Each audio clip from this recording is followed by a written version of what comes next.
आपण जर बघितलं तर मी सध्या क्रांती चौकामध्ये उभा आहे आणि क्रांती चौकामध्ये सध्या नागरिक लोक जे आहेत, शिवसैनिक जे आहेत ते सध्या जमायला सुरुवात झालेली आहे।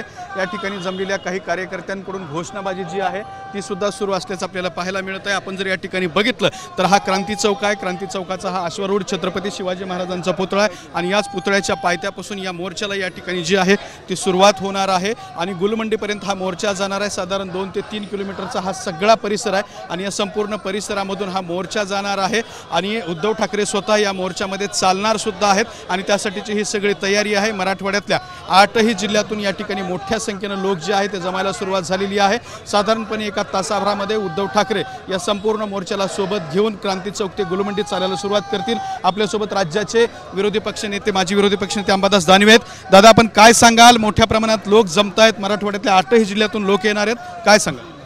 नाही, लोक तर येणार आहे। लोकांच्या मध्ये वनवा पेटलेला आहे आता आणि मला असं वाटतं हा वनवा या महाराष्ट्राच्या सरकारला धडा शिकवल्याशिवाय राहणार नाही आहे। तेव्हा लोक तर प्रचंड संख्येने येणार आहे। हंबरडा कशा पद्धतीचा असेल, सरकारच्या बाबतीमध्ये काय भूमिका आज व्यक्त केली? हंबरडा म्हणजे अर्थ ठाव आहे हा।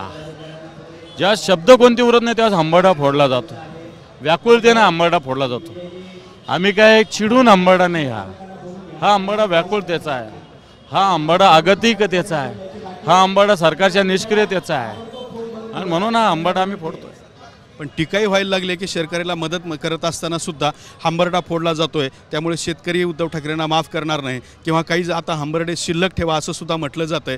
कारण तुम्ही लोकसभेला हंबरडा फोडला, विधानसभेला हंबरडा, असं वाटतं मी याच्यावर राजकीय काहीच बोलू इच्छित नाही। आमच्या मागण्या आहे त्या मंजूर कराव्या अशी आमची सरकारकडे मागणी, त्याच्यावर यांनी बोलावं, बाकी राजकीय बोलू नये अशी माझी त्यांना नम्र विनंती।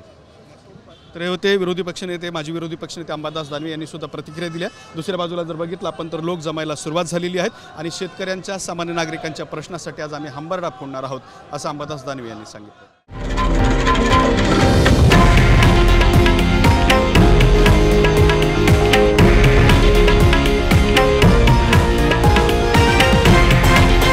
हे आहे देशातील नंबर 1 न्यूज नेटवर्क आणि आपण पाहत आहात TV9 मराठी, एकमेव।